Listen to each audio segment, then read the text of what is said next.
శ్రీపాద శ్రీవల్లభ లీలా వైభవము 7వ అధ్యాయం. శ్రీపాద శ్రీవల్లభ స్వామినే నమః. శ్రీపాదుల వారి తీర్థాటనం. మనం తీర్థాటనం చేసిన దానిలోని ఆంతర్యమును గ్రహించి దైవ సన్నిధిని అనుభవించగలిగితే జన్మానికి ఒక్కసారి దర్శించుకుంటే చాలు. చాలామంది దర్శనానికి వెళ్ళి గర్భగుడి దాకా పోయి మూల విరాట్టు ముందర నిలబడి కళ్ళు మూసి దర్శిస్తారు. ఇంత కష్టపడి వెళ్ళి కళ్ళు మూసుకుంటే ఇంక దర్శనం ఎలాగవుతుందని పూజ్య శ్రీ విఠల్ బాబాజీ అప్పుడప్పుడు మనలను సరిదిద్దుతారు. అక్కడేమో కళ్ళు తెరిచి బాగా చూడండి, బయటకు వచ్చి కళ్ళు మూసినా అదే మూర్తి కనిపిస్తుంది అని చెప్తారు. అంత ఇష్టతను భగవంతునిపై పెంచుకోమనే పెద్దల సలహా. ఇటువంటి యోచనలతో మనసంతా ఆనందంతో నిండిపోగా శ్రీ బాబా గారితో నేను ఇలా ప్రార్థించాను. స్వామి, శ్రీపాద స్వామి వారు కేదారం నుండి ఎక్కడికి వెళ్ళారు, ఆ వివరాలు కూడా చెప్పి మమ్ము ధన్యులను చేయండి అని అడిగాను. శ్రీ గురుదేవులు ఈ విధంగా చెప్పసాగిరి. శ్రీపాద శరణం, శ్రీపాద శరణం, శ్రీపాద శరణం భజే. శ్రీపాద శరణం, శ్రీపాద శరణం, శ్రీపాద చరణం భజే అని నామం చెప్పించి శ్రీపాదుల వారి తీర్థాటనట్లు వివరించినారు. భక్తులారా, అమ్మలారా, అయ్యలారా, తదుపరి శ్రీపాదుల వారు మానస సరోవరం వద్ద ప్రకటితమైనారు. వెంటనే అచ్చట మానసాదేవి ప్రకటపై శ్రీ స్వామివారికి పాదాభివందనమునర్చి ఇట్లు స్తుతించినది. ఓ దేవాదిదేవా, అపార కరుణాపారిణ, మీ అవ్యాజ ప్రేమ పూరిత హృదయమునందు మాకు స్థానం ఇచ్చినారు. తమ దర్శన భాగ్యం కలిగించి మమ్ము పునీతులను చేసినారు. తమ ఆజ్ఞలకు లోబడి మేము ఉన్న చోటనే ఉండి తమ నామస్మరణ చేయుచుందము. మహాత్ములైన యోగి పుంగవుల స్పర్శను కోరి ప్రార్థించుచుందము. తమ దయ కలిగినప్పుడే మహాత్ములు వచ్చి మా జలమందు స్నానమాడి మమ్ము పునీతుల చేసెదరు. ఇప్పుడు తమరే స్వయముగా వచ్చి ఉన్నారు. తమ పాద ప్రక్షాళనము చేసి తరించుటకు అనుమతి కోరుచున్నానని ప్రార్థించగా శ్రీ స్వామి చిరునవ్వులతో ఆనతినిచ్చిరి. ఆ భాగ్యమునకు పొంగిపోయిన మానసాదేవి వారి పాదపద్మములు కడిగి పూజించి సేవించి నమస్కరించి ఆనంద పరవశురాలైనది. ఆమెను దీవించుచు, తల్లి, ముందు ముందు కాలంలో నీ వద్దకు ప్రజలు తండోపతండములుగా వచ్చి సేవించెదరు. వారందరికీ నీవు పాప ప్రక్షాళనము చేయ సమర్థురాలుగా ఉండుము అని పలికి దీవించిరి. అంతయు తమ దయ ఉదారత్వము వలన సర్వులకు సుఖము శాంతి లభించునుగాక అని వచించి ఆమె అంతర్ధానమయ్యను. శ్రీపాద స్వామి వారు అచట నుండి హిమవత్ పర్వత శ్రేణిని నలువైపుల కలయజూచిరి. కొంచెం ముందుకు సాగి సర్వోత్తుంగ శృంగమైన కైలాస శిఖరమును దర్శించుచు హరహర మహాదేవ శంభో శంకర అని నామస్మరణము చేయుచు నమస్కరించిరి. తదుపరి దశ దిశల నవలోకించుచుండగా ఒక్కసారిగా కోలాహల ధ్వనులతో నందీశ్వరుడు, భృంగీశ్వరుడును సమస్త ప్రమదగణములతో సహా ఎదుట నిలిచి చేతులు జోడించి శ్రీపాద శ్రీవల్లభులకు జయము జయము అని జయ జయ ధ్వానములు చేసిరి. శ్రీపాద స్వామి ప్రసన్నులై కృపాపూర దృష్టితో వారందరినీ వీక్షించుచు పలకరించినారు.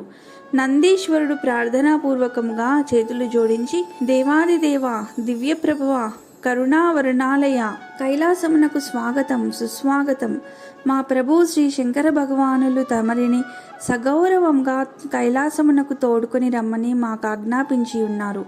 తమరి రాకకై సమస్త దేవతలు నిరీక్షించుచున్నారు. హే పావనమూర్తి, దయచేయండని వేడుకోలుగా పలికెను. శ్రీ స్వామి వారు మందహాస చిత్తులై వారందరినీ ముందు నడవమని చేతితో సైగ చేసిరి. సమస్త ప్రమదగణములు సంతోషాంతరంగులై శ్రీపాద శ్రీవల్లభులకు జయ జయ ధ్వానములనించగా శ్రీ స్వామి తమ నిజరూపమైన శ్రీ దత్తాత్రేయ స్వామి రూపమును ప్రకటించిరి. వెంటనే వారు శ్రీ దత్తాత్రేయులకు జయమని పలికిరి. తిరిగి శ్రీపాదుల రూపమున గోచరించిరి. ఈ విధముగా కైలాసము చేరుసరికి శ్రీ స్వామి తమ 2 రూపములను దర్శింపచేసిరి. ఆ చిద్విలాసముతో ప్రమదగణము చిందురు వేయుచు సంబరములు అంబరం అంటున్నట్లుగా జయ జయ ధ్వానములతో సభలోనికి ప్రవేశపెట్టినారు. సభా ప్రాంగణంలోనికి చేరిన శ్రీ స్వామివారి అపురూప లావణ్యము ముగ్ధ మనోహనాకారము దర్శించి త్రిమూర్తులు, త్రిమాతలు, దేవేంద్రాది దేవతలు, సమస్త మునిగణములను ఆనందముతో లేచి నిలబడి స్థానములైరి. ఒక్క క్షణంలో తిరిగి సంభాళించుకొని శ్రీ శివశంకరుడు స్వాగతం మహాభాగా సుస్వాగతమని పలుకగా జగద్గురు శ్రీ దత్తాత్రేయ స్వామిగా నిజరూపమున స్వామి నిలిచిరి. వారికై ఏర్పరిచిన ప్రత్యేక ఆసనముపై ఉపవిష్టులు కమ్మని శ్రీ శంకరుడు సూచించగా శ్రీ స్వామి ఆసీనులైరి. తదుపరి అందరూ తమ తమ ఆసనములపై ఆసీనులైరి. త్రిమూర్తులొక వైపునను, త్రిమాతలొక వైపునను ఉన్నతాసనముల నధిష్ఠించి ఉండగా శ్రీ గణేశుడు, శ్రీ సుబ్రహ్మణ్యుడును తమ తమ స్థానములలో ప్రకాశించుచుండిరి.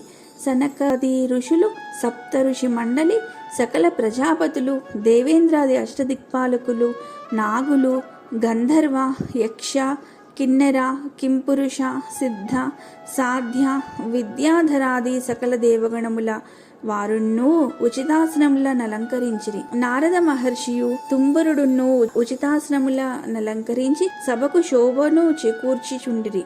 అందరును శ్రీ దత్తాత్రేయ స్వామి వారికి జయము జయము అని జయ జయ ధ్వానములు గావించిరి. శ్రీపాద స్వామి తమ అమృతమయ దృష్టితోనే అందరినీ ఆశీర్వదించినారు. మహేశ్వరుడిట్లు పలికెను, సర్వలోకారాధ్య తమ అవ్యాజ కరుణాపూరిత హృదయంతో మాకు దర్శనమొసంగి మమ్ములను ఆనందవారధిలో ఓలలాడించినారు.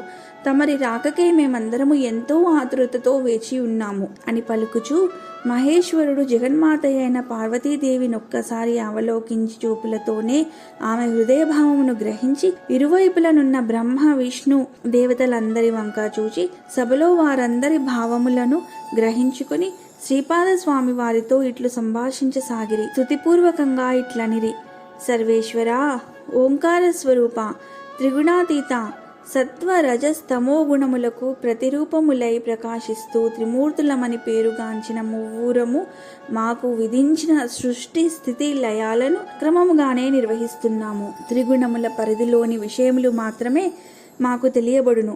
తమరో త్రిగుణములకున్నూ అతీతులు. తమ తత్వం మాకు కూడా అవగతం కాదు.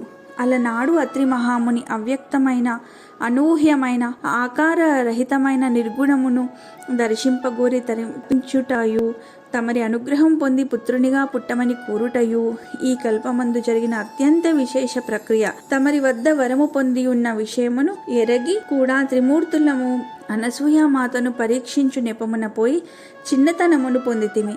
ఇది అంతయు తమరి లీలావిలాసంలోని భాగమేనని తర్వాత తెలుసుకుంటిమి. మేము అవమానము పొందినను లోకములోని వారికది ఒక గుణపాఠంగా లభించినది. మహాత్ములను, మహాసాధ్వీమ తల్లులను కొంచెపు బుద్ధితో వంచించ ప్రయత్నించినచో వారి ముందు కొంచెమై అనగా చిన్నవారైపోవుదురని తెలియవచ్చినది. త్రిగుణముల ప్రభావము త్రిలోకములలోని వారినే కాక త్రిమూర్తులను కూడా వశము చేసుకుని మహాత్ములు గుర్తించి జగద్గురుడవైన నిన్ను ఏమరక స్మరించుచూ తరించుచున్నారు. త్రిగుణములకు లోబడని అత్రి మహర్షియు, కించెత్తు కూడా అసూయలేని అనసూయామాతయు నీ అనుగ్రహమునకు పాత్రులై నిన్ను పుత్రునిగా బడసి ధన్యత పొందినారు. లోకానికి గురుతత్వమును ప్రసాదించినారు. చిరస్మరణీయులైనారు. ఆనాడు వారి కొరకు తమరు విచిత్ర రూపధారణ గావించి సకల లోకములకు గురుస్వరూపముగా వెలిసినారు. శ్వేత వరాహ కల్పమందు వైవస్వత మన్వంతరంలో 27 మహాయుగములు గడిచిపోయినవి. 28వ మహాయుగమునందు కృత, త్రేత, ద్వాపర యుగములు గడిచిపోగా కలియుగ ప్రారంభం నందు పుణ్యదంపతులైన విష్ణుదత్తుడు, సుశీలాదేవి, మహాసాధ్వీమణియు తమ అనుగ్రహమునకు పాత్రులైనారు. వారిని అనుగ్రహించి వారి భక్తి ప్రపత్తులకు తగిన విధముగా మంత్రోపదేశమిచ్చి లోకోపకారము చేయుటకై ఆదేశించితిరి. ఇంతకాలము తర్వాత తిరిగి ఆ దంపతులను సుమతి, అప్పలరాజు శర్మగా అవతరింపచేసి వారి గర్భమునందు తాము ప్రస్తుత రూపధారణ చేసి ఉన్నారు. ఈ సంఘటనము గురించి అవగాహన కలదు. కానీ మా అందరి హృదయాలకు అందని ఒకే ఒక సమస్య కలికాల మానవుల ప్రవర్తనమే స్వామి. ప్రస్తుత కాలమందు మున్నెన్నడూనూ లేనటువంటి విపత్కర పరిస్థితులు ఉత్పన్నమవుచున్నవి. సర్వకారణములకును కారణమైన మూల ఓంకార తత్వము యొక్క సంకల్పమును అనుసరించియే ఈ పరిస్థితులు ఏర్పడుచున్నవని ఎరుకలోనున్నను దీనిని సవరించునుపాయము కొరకు అందరము ఎదురు చూచుచుంటుమి. తమ కాలానుగుణ్యమైన లీలా వైచిత్ర్యము త్రిమూర్తులమైన మాకు అగోచరమైనది. మేము గుణప్రయుక్తులము, తమరు గుణాతీతులు. ఓ అనఘేశ్వర, తమరి విధంగా భూమిపైన అవతరించుటకు గల కారణము నెరుగలేక దీని ఎందెందో మర్మము గలదని మాత్రము ఊహించితిమి. కలియుగ మానవ పరిస్థితులను గమనింపగా వారి యందు దేవతా గుణములు, దానవ గుణములు, మానవ గుణములు, మహర్షుల గుణములు సమ్మిళితమై ఉన్నవి. పోను పోను రాబో కాలంలో మానవ జాతిలో ఉన్నత లక్ష్యములు ప్రక్కకు తొలగిపోగా మానవులే దానవుల ఉదురేమోయని తోచుచున్నది. అంతేకాదు దానవుల కన్నా మరింత హీనులై మహోపద్రవ కారకుల ఉదురేమోననిపించుచున్నది. పూర్వము దుష్ట శిక్షణ శిష్టరక్షణ చేయుటలో నారాయణుడును నేనును సహకరించగలిగినాము. కానీ ఈ కలియుగ మానవులలో దాగి ఉన్న రాక్షసుల నెట్లు నిర్జించగలమోనని, దీనికి మా శక్తి చాలదని తెలిసి తమరిని ప్రార్థించుచుంటిమి.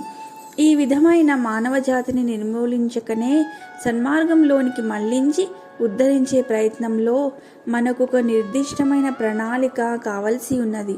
సర్వజీవ ఉద్ధరణమే తమ నైజము, ఉద్దేశ్యము, తత్వమయ్యున్నది. కావున ఓ చైతన్య స్వరూప, తమ దివ్య సంకల్పమును గ్రహించలేని మాకు మీ అవతరణలోని నిగూఢ తత్వమును విశదపరిచి మమ్ము కృతార్థులను చేయగలరని వేడుకొనుచున్నాము అని పలికిన. ఈ విధంగా పరమేశ్వరుడు శ్రీ దత్తాత్రేయ స్వామి వారి జన్మ వృత్తాంతమును, వారి పుత్రునిగా పొందగలిగిన అత్రి అనసూయలను, విష్ణుదత్త సుశీల దంపతులను, సుమతి అప్పలరాజు దంపతుల భాగ్యమును కొనియాడుచుండగా త్రిమాతలు అనగా లక్ష్మి, సరస్వతి, పార్వతిను ఒకరికొకరు చూచుకుని వారి మనసులో ఒక్కసారిగా నారద మహర్షి మాటల ద్వారా అనసూయాదేవి కొనియాడబడుటను తాము సహింపలేకపోవుటయు, భర్తలను ప్రేరణ చేసి పంపుటయు తలంపునకు రాగా ఆ సంఘటనలోని దృశ్యములు వారికి మనోగోచరమయ్యను. త్రిమూర్తులు పసిబాలులైన ఘట్టము, అనసూయాసతి మాతృప్రేమతో వారికి స్తన్యపానము చేయించిన ఘట్టమును తిలికించి ఆమె పాతివ్రత్య మహిమ ఎంత మహిమాన్వితమోనని మనస్సులోనే నమస్సులర్పించిరి. అంత బ్రహ్మదేవుడు లేచి పరతత్వమే రూపు దాల్చి మా ఎదుట సాక్షాత్కరించిన ఈ మహాభాగ్యమునకు మేమెంతో పొంగిపోవుచున్నాము. సమర్థ సద్గురుత్తమ సచ్చిదానంద త్రిగుణాతీత అనసూయాత్రినందన, మీ తత్వమును మీరు తప్ప అన్యులెరంగరు. మూలతత్వము చేత నిర్దేశించబడిన రీతినే సృష్టి కార్యమును నా పరిధిలోకి లోబడి నిర్వహించుచున్నాను. కానీ ఇంతకు ముందెన్నడూనూ ఇటువంటి విపరీత విచిత్ర దుష్ట దుర్మార్గ గుణములు కలిగిన మానవ సృష్టి పూర్వ కలియుగం నందు జరిగి ఉండలేదు. ఇది అత్యంత కలవరమునకు కారణమగుచున్నది. దీనికి మూల కారణము నరయలేక కర్తవ్యమును ఉపాయముతో సరిచేసుకుని ప్రయత్నంలో తమరిని శరణు పొందుచున్నాము అని పలికి తమ ఆసనంపై ఆసీనులయ్యను. పరమేష్టి పలుకులను విని శ్రీ దత్తస్వామి నారాయణుని వైపు చూచి చిరునవ్వు నవ్వగా వారున్నూ సమాధానంగా చిరునవ్వులనే ప్రకటించినారు. సాలోచనగా దత్తుడు మహర్షుల వైపు చూడగానే చిరంజీవి అయిన మార్కండేయ మహర్షి లేచి చేతులు జోడించి శ్రీ స్వామి వారికి శిరస్సు వంచి నమస్కరించి ఇట్లు విన్నవించారు. స్వామి, శ్రీపాద, శ్రీవల్లభ, అనసూయాత్రినందన, హే దత్తాత్రేయ, సద్గురు సార్వభౌమ, యోగేశ్వరేశ్వర, సర్వయోగ సంధాయక, తమ లీలా వైదుష్యము అన్యులకు అలకరము చైతన్యవంతమై ఎప్పటికప్పుడు మార్పులు చెందుచూ అవగ్మానస గోచరమై ఉన్నది. చిరంజీవత్వము ద్వారా ఇప్పటికి నేను దర్శించిన అనేక మహాయుగములందలి కలియుగముల కన్నా ఇప్పుడు జరుగుచున్న కలియుగము భిన్నముగా గోచరించుచున్నది. ఇందలి మానవుల మేధస్సునందు దైవీ గుణ సంపద, అసురీ గుణ సంపదలు పడుగు పేక కలిసి వస్త్రముగా ఏర్పడిన విధముగా సుఖమును కల్పించినట్లుగా భ్రమింపచేసి దుఃఖసాగరమున ముంచివేయు సంకల్పములను కలిగి వర్తించుచున్నది. ఈ మానవులు వస్తు విషయ విజ్ఞానమును విస్తరింపచేయుట ద్వారా వినాశనమును కొని తెచ్చుకొను సంకల్పములను చేయుచున్నారు. ఇంకను రాబో కాలమునందు మానవులు తమ మేధాశక్తితో అనేకమైన నూతన వస్తు ఆవిష్కరణలు చేయుదురని, ప్రాణ సంకటకరములైన అణ్వస్త్రములు, దూరదర్శన, దూరశ్రవణ, యంత్రములు సృష్టించుట ద్వారాను, వేగవంతమైన వాహనముల ప్రవర్తింపచేయుట ద్వారాను, పంచభూతముల స్వరూప స్వభావములను ధ్వంసమునరించుచు వాతావరణ కాలుష్యము, చిత్ర కాలుష్యము, శబ్ద కాలుష్యము, ఆహార కాలుష్యము, జల కాలుష్యములను ప్రభావితం చేసి భావ కాలుష్యము ప్రబలి అనేకమైన అలవి కాని వ్యాధుల బారిన పడి మరణింపనున్నారు. అనేకమైన విపరీత్యముల కారణంగా దాదాపుగా సర్వ మానవాళియు అపమృత్యువునే పొందు మార్గంలో పయనిస్తుందని భవిష్య దర్శని వలన గ్రహించితిమి. దీని నివారణకు ఏదైనా ఉపాయం ఉన్నదాయని మహర్షులందరూ చేరి అనేకమైన చర్చలు చేసితిమి. కానీ ఈనాటి మానవులకు శరీర దారుఢ్యము లేని కారణంగా సాధనా పటిష్టత చేకూరదు. యోగాభ్యాసము కానీ ధ్యానాభ్యాసము కానీ పట్టుబడదు.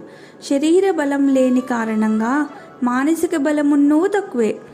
అందువలన చంచలత్వమే గాని నిశ్చలమైన భక్తి మార్గము మందు కూడా నిలకడై ఉండదు.